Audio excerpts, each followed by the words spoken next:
Сегодня у нас будет новый урок. Близится День Святого Валентина, так что тема сердечек актуальна.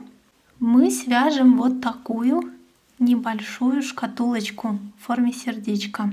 Я такую шкатулочку делала для своей новой микроигрушечки. Вот у меня такой новый микромалыш, мышоночек с цветочком. Лапки у него на нитяном креплении. Кликайте на подсказочку. Если кто-то еще не видел, для таких маленьких игрушечек подходит больше всего именно нитяное крепление конечностей. Ну а сегодня мы займемся вот такой шкатулочкой. Чтобы связать шкатулочку, нам понадобится, естественно, пряжа. Здесь для примера я возьму пряжу Adeli Aura. Беру красный цвет для наружной части, это основной будет у меня цвет. А для внутренней обыкновенно белый возьму. Сердечко для мышонка я вязала из ириса. Он тоньше. Если кому-то нужно, вот номера цветов. Там мне шкатулочка нужна была очень маленькая, поэтому я взяла вот ирис. А здесь для примера я возьму пряжу потолще, и мы в конце сравним разницу размеров. Также нам понадобится кусочек пластика. Можно взять картон, но я все-таки советую пластик. Он не боится воды, потом шкатулочку можно будет без опаски мыть, сушить. А также нам нужен мягкий материал. В моем случае это вот такой кусочек изолона. Я только вчера узнала, как называется вот такой материал. Вообще это строительный материал. Иногда в него запаковывают посылки, чтобы уберечь что-то хрупкое от повреждения. Вот оттуда у меня этот кусочек и нашелся. Но я думаю, что проще вам будет найти толстенький фоамиран. Только берите вот толстенький именно, знаете, чтобы такой был немножко пружинил, такая подушечка была. Если фоамирана не найдете, поищите мягкий фетр, тоже толстый. Возьмите синтепон на крайний случай. Нам нужен этот материал, мы из него тоже вырежем сердечки и вставим в наши донышки. И у нас шкатулочка снаружи получится такая, знаете, как подушечка мягенькая, такой антистресс небольшой.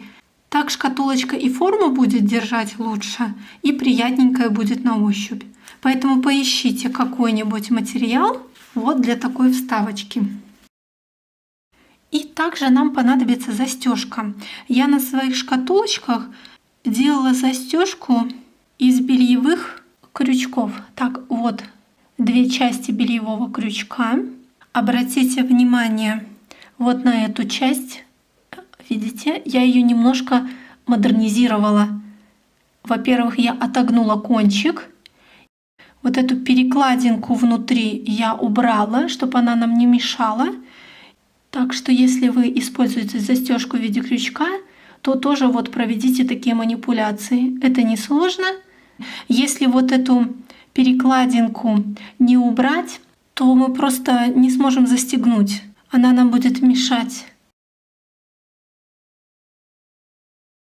Я сейчас вставлю схемку сердечка. Обратите внимание, в нем 7 рядов. 7 рядов нужно вязать для наружной части шкатулочки. Вот я уже связала наружное сердечко. Оно из 7 рядов. Внутреннее сердечко нужно вязать из 6 рядов. Это та же самая схема, но на один ряд меньше. Вот обратите внимание, вот это больше, вот это сердечко меньше, на один ряд. Почему так делается? Потому что подклад всегда должен быть чуть-чуть меньше, чем наружная часть. Из-за толщины пряжи, когда мы их складываем вместе и помещаем внутрь, потом идут наши бортики, нам нужен небольшой зазор, чтобы ничего не топорщилось. Если вы свяжете сердечко внутреннее такого же размера, как внешнее, и попытаетесь их вместе соединить, по итогу у вас внутреннее сердечко потом пойдет буграми, потому что оно просто-напросто не будет влазить внутри шкатулочки, ему будет мало места.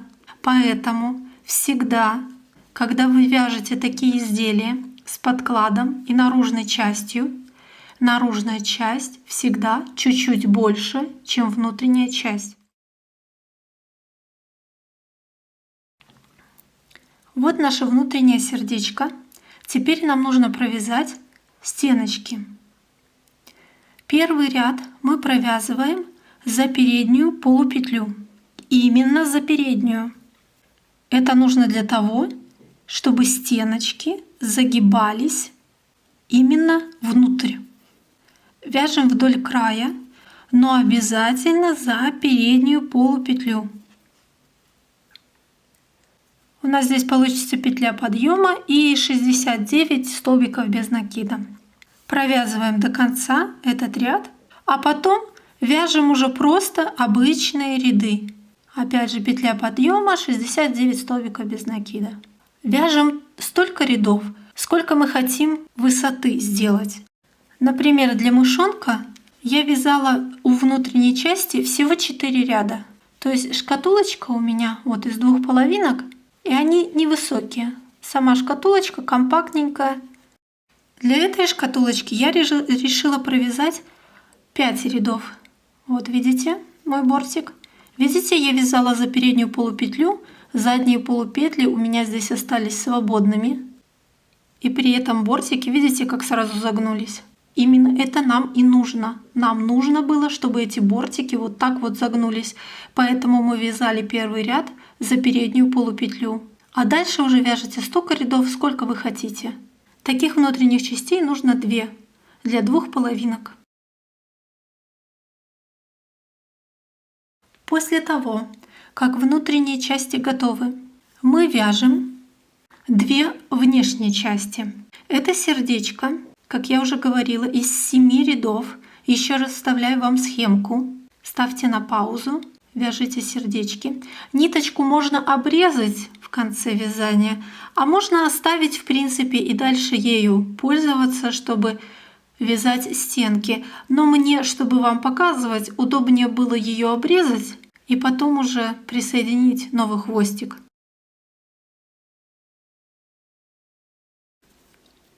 Теперь нам нужно объединить внешнюю часть и внутреннюю часть. Но перед этим нам нужно уплотнить наше донышко. Вот это. Нам нужно вставить между 2 частей пластиковую детальку и детальку мягкую. Вот наша пластиковая деталька. Мы ее вырезаем по форме сердечка.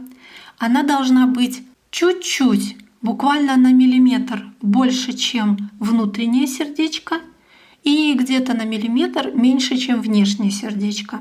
То есть это такой вот средний размер между 2 сердечками. Одна часть пластиковая для плотности, вторая часть мягкая. 2 эти части мы объединяем, помещаем между нашей наружной и внутренней частями. Мягкая часть, вот эта вот, она к наружной части, пластиковая к нашей внутренней части. То есть между ними надо поместить вот эти 2 вставочки и обвязать вокруг. Так, вставочки я отложу пока в сторону. Их удобнее вставить, когда мы уже наполовину соединим наши 2 детальки. Поэтому пока откладываю это в сторону. Теперь смотрите внимательно. Нам нужно соединить наружную часть и внутреннюю часть. Мы будем обвязывать первый ряд, соединяя 2 петли нашей наружной части и заднюю полупетлю, которая у нас осталась при провязывании стеночек внутренней части. Вот как раз эти петельки сейчас нам и пригодятся. Провязываем вдоль края в каждую петельку. Однако обратите внимание, у нас внешняя часть, вот это внешнее сердечко, вот здесь по длине на 4 столбика без накида длиннее, чем внутренняя часть. Помните, мы вязали наружную часть 7 рядов, а внутреннюю 6. А в 7-м ряду у нас были дополнительно прибавки. Поэтому внешняя часть получается немного длиннее по петлям, чем внутренняя. Поэтому, когда вы будете обвязывать вокруг в 4 местах, я обычно делаю это примерно вот в этих местах и вот в этих местах, захватывая каждую петлю наружной части, провязывайте столбик без накида в ту же самую петлю задней части.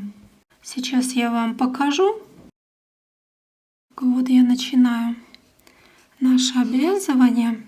Захватываю 2 петли наружной части и оставшуюся заднюю полупетлю внутренней части. Вяжу. Вот я провязала. Теперь я намереваюсь сделать нашу корректировку вот в этом месте. Поэтому я провязываю вот один столбик, а второй столбик я захватываю с наружной части вот 2 новые полупетли, так? А с задней части я провязываю столбик в ту же самую полупетлю заднюю, в которую предыдущую провязала. У нас получается с наружной части ничего не заметно, никаких изменений. Мы провязали один столбик, в следующую петлю второй столбик. А вот с внутренней стороны у нас получается, что оба наших столбика ушли в одну и ту же заднюю полупетлю. Понимаете, да? То есть вот мы уже на один столбик скорректировали нашу длину. Точно так же сделаем корректировку примерно вот в этом месте. И на второй половинке сердечка тоже вот здесь и вот здесь. В итоге у нас длины совпадут, и мы аккуратненько провяжем вокруг все наши столбики без накида. Вот я провязала по краю, даже чуть больше, чем наполовину обвязала. У нас все еще есть отверстие. В это отверстие нам нужно вставить наши вставочки. Отлично. По размеру очень хорошо. Она должна сидеть достаточно плотно. Проверяйте по вашей внутренней части. Вот это, видите, как хорошо натягивается? Вот так и должно быть. Все, наша вставочка на месте. Теперь я могу до конца обвязать, соединить 2 наши части. Вот я провязала до конца наш соединительный ряд. Смотрите, как все красиво, плотно. Вот как изнутри наша донышко встала. Сразу появилась форма. А снаружи немножко мягенькая, такой антистресс. Можно немножко пожмякать. Приятно. Вот для этого и нужна была мягенькая вставочка. Все, теперь нам нужно вязать наши боковиночки. Просто вокруг провязываем. Это получается 1 петля подъема и 73 столбика без накида. У нас внутреннюю часть я делала 5 рядов, значит наружная часть должна быть 6 рядов. То есть на один ряд больше. Опять же, вот один ряд я провязала, и еще мне нужно провязать 5 рядов. Итак, вот я довязала нашу стеночку. Видите, вот наружная стеночка, 6 рядов. Теперь нам нужно внутреннюю и наружную стеночку соединить между собой. Соединять будем обыкновенными соединительными столбиками. Вот, все сложите аккуратненько. И теперь по краю соединительными столбиками 2 петли с наружной, 2 петли с внутренней. Ничего сложного. По краю прокладываем соединительные столбики. Вяжем плотненько, чтобы край хорошо держал форму. Не забываем о 2 моментах. Первый момент. Помните, у нас длина наружной части больше, чем длина внутренней части. На 4 столбика без накида. Значит, нам нужно сделать опять корректировки при соединении. То есть, например, вот примерно в этом месте, вторая, а также здесь и вот здесь.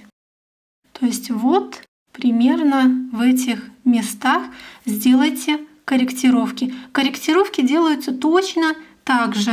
В одну и ту же петлю внутренней части нужно провязать 2 соединительных столбика из наружной части, вот, чтобы скорректировать.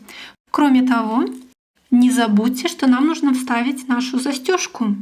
Поэтому я советую вот здесь примерно вот до сюда довязать, чтобы было удобнее, а потом уже вот сюда прикрепить застежку. Сейчас я провяжу вот здесь кусочек и покажу вам. Вот я провязала. Теперь мне удобно было посмотреть, где должен размещаться наш крючок. Здесь внутри я его хвостики чуть-чуть буквально закрепила. Теперь можно вязать дальше. Когда мы довяжем до этого момента, мы еще дополнительно, получается, его прикрепим нашим провязыванием, и он будет отлично держаться. Вот мы довязали до нашего крючка. Здесь немножко сложновато. Этот крючочек мешает, но все-таки постарайтесь в каждую петельку провязать соединительные столбики. Вот так. Все, самое сложное место пройдено. Вот, видите, как получилось аккуратно, красиво. И крючок надежно держится. Его хвостики держатся изнутри немножко. А дополнительно вот этим провязыванием он еще плотнее будет держаться. Вторая часть точно так же. Вот я прикрепила наш крючок. Он должен вот так выпирать. Вот так вот. Видите? Так что прикрепляйте его прямо вот на самый краешек подклада. И точно так же обвязываем. И вот здесь аккуратненько, старательно тоже соединительные столбики, чтобы дополнительно этот крючочек зафиксировать на месте. Наши 2 половинки шкатулочки готовы. Вот это нижняя, вот это верхняя. Бортики мягенькие, но при этом они весьма неплохо держат форму. Теперь нужно нашу шкатулочку собрать. 2 половинки мы соединяем вот в этих местах. Вот здесь и вот здесь. Главное, аккуратненько их сложите. Посчитайте столбики, если вам так удобнее, чтобы места сшивания попали куда нужно. Вот я прошила, соединила 2 части красной ниточкой, добавила еще кисточку, чисто так, для красоты, ну и для удобства, кстати, закрывания, открывания удобненько. Обратите внимание, бока нашей шкатулочки держатся в целом очень даже неплохо. Держат свою форму, немножечко они прогибаются вовнутрь, немножко, но в принципе очень даже хорошо. Шкатулочка такая устойчивая и свою форму держит.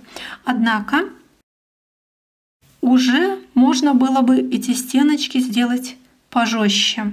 А если вы возьмете пряжу еще более толстую и мягкую, или вы захотите вот здесь сделать вообще такие высокие стеночки, то они явно уже не будут держать свою форму. Так что давайте-ка я пару слов вам расскажу, как я обычно укрепляю стеночки подобных изделий. Первый из них. Когда вы вяжете свои стеночки, вы можете между столбиками протягивать леску. Леска может быть очень тоненькая для миниатюрных или маленьких изделий. Вот такая вот, например. Кажется на первый взгляд, что она совсем такая, форму не держит, как она может придать жесткости, но на самом деле она может сделать стеночки более жесткими. Если вы, провязывая ряды между столбиками, вот во всех 6 рядах между столбиками протянете вот эту леску во время вязания, то поверьте мне, стеночки будут гораздо более жесткими и гораздо лучше держать свою форму.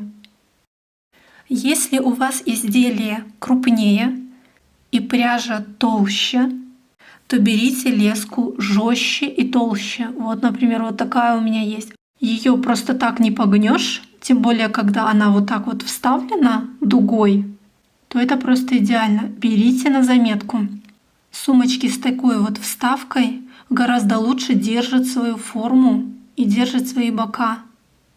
Еще один вариант. На случай, когда у вас, вот как здесь, да, две стеночки, внутренняя, внешняя, вы можете между ними ставить ригелин. Что это такое? Это корсетная лента. Ее используют при изготовлении корсетов, платьев.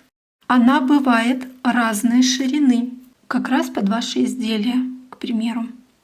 Состоит ригелин из жесткой лески.